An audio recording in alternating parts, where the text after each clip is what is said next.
Assalamualaikum warahmatullahi wabarakatuh. Perkenalkan, saya Rizka Setiawati. Di sini saya akan mengampu asistensi UAS 2021-2022 mata kuliah Statistik 2. Oke, langsung saja ke soal nomor 1. Penerimaan mahasiswa baru di Fakultas Ekonomi dan Bisnis di Universitas Muhammadiyah Surakarta pada tahun 2020-2021 sebanyak 1.600 mahasiswa. Dari data tersebut diambil sampel. Prodi Manajemen 100 mahasiswa, 60 orang berasal dari Surakarta. Prodi Akuntansi 80 mahasiswa, 40 orang berasal dari Surakarta. Prodi Ekonomi Pembangunan 70 mahasiswa, 42 orang berasal dari Surakarta. Gunakan alfa 5%. Apakah ada perbedaan proporsi mahasiswa yang berasal dari Surakarta pada ketiga prodi di Fakultas Ekonomi dan Bisnis Universitas Muhammadiyah Surakarta? Oke, langsung saja kita jawab. Diketahui jumlah populasi 1.600, kita ambil sampel manajemen sebanyak 100 yang 60 berasal dari Surakarta, kemudian akuntansi diambil sampel 80 orang, 40 berasal dari Surakarta, kemudian ekonomi pembangunan ada 70 orang dan 42 berasal dari Surakarta, kemudian kita menggunakan alfa 5% atau sama dengan 0,05. Kemudian dari data sampel di atas kita masukkan ke dalam tabel. Jika dijumlah yang berasal dari Surakarta itu sebanyak 142, sedangkan yang berasal dari luar Surakarta itu sebanyak 108. Jadi jumlah keseluruhannya adalah sebanyak 250. Langsung saja kita ke penyelesaiannya, yaitu kita cari H0 dan juga H1-nya. H0 yaitu P1 sama dengan P2 sama dengan P3, kemudian H1 sama dengan P1 tidak sama dengan P2 tidak sama dengan P3. Kemudian level of significance yaitu diambil dari alfa yaitu 0,05. Kemudian kita uji di dalam kriteria pengujian, ada daerah diterima dan juga daerah ditolak.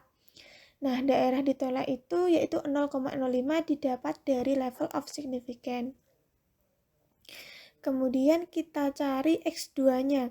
Ini ada 0,05, 2 min 1 dikali 3 min 1. 2 itu didapat dari data kolom yang ada di atas tadi, yaitu terdiri dari 2 baris, kemudian terdiri dari 3 kolom.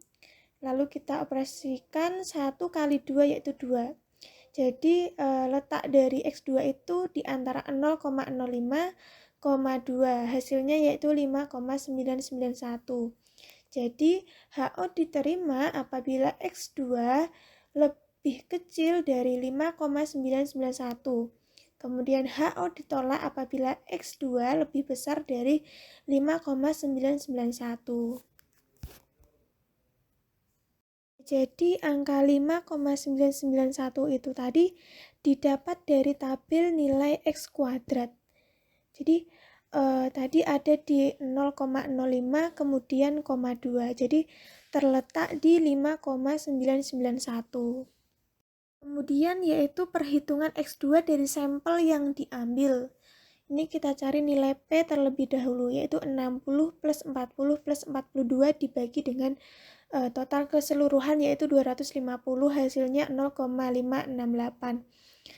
Kemudian ini ada pengoperasian E11 sama dengan 0,568 dikali 100, hasilnya 56,8. Kemudian E12 baris 1 kolom 2 yaitu 0,568 dikali dengan 80, hasilnya 45,44. Kemudian E13 yaitu 0,568 dikali 70, hasilnya 39,76.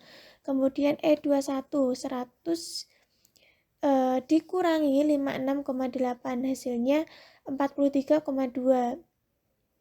Kemudian E22 yaitu 80 dikurangi 45,44, hasilnya 34,56. Kemudian E23 yaitu 70 min 39,76, hasilnya 30,24. Kemudian expect frequency dalam hubungannya dengan tabel tersebut di atas ditunjukkan sebagai berikut. Oke, jadi hasil perhitungan yang di atas tadi dimasukkan ke dalam tabelnya ya teman-teman. Seperti yang ada di gambar berikut ini. Kemudian kita cari nilai X2-nya dengan rumus sebagai berikut. Nah, hasilnya yaitu 2,217. Kesimpulannya, oleh karena 2,217 itu lebih kecil dari 5,991, maka kesimpulannya adalah bahwa H0 diterima, yang berarti tidak ada perbedaan proporsi antara ketiga prodi di Fakultas Ekonomi Bisnis Universitas Muhammadiyah Surakarta.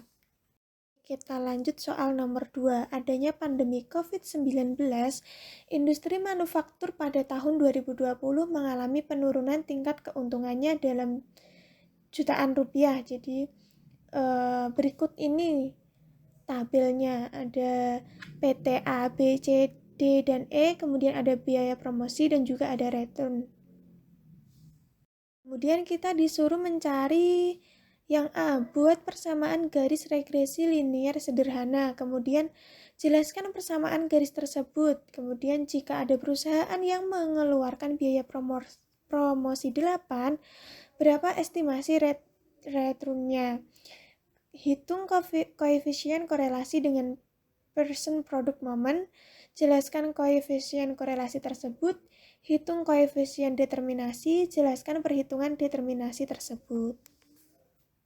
Selanjutnya yang pertama adalah kita membuat tabel terlebih dahulu. Tadi sudah ada PT A, B, C, D, dan E, kemudian ada nilai X, ada nilai Y, kemudian kita cari nilai X kali Y, kemudian kita cari X kuadrat dan juga Y kuadrat.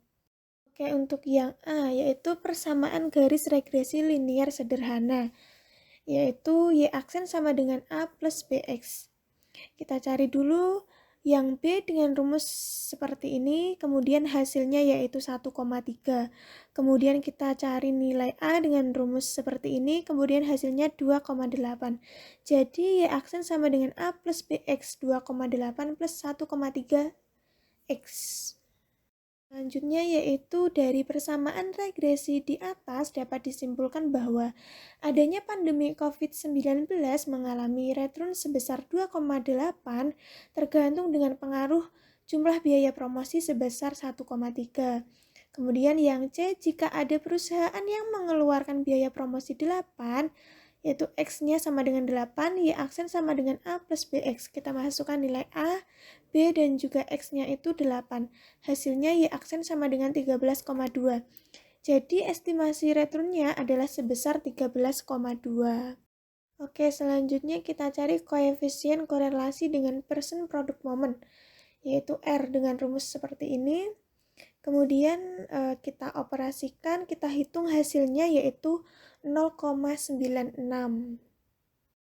Kemudian jawaban yang E, terdapat korelasi positif antara biaya promosi X dengan return Y.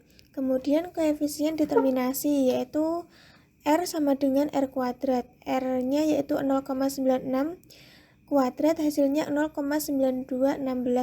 Jadi koefisien determinasinya sebesar 0,9216%. Kemudian yang G, jadi biaya promosi mempengaruhi return sebesar 0,9216%.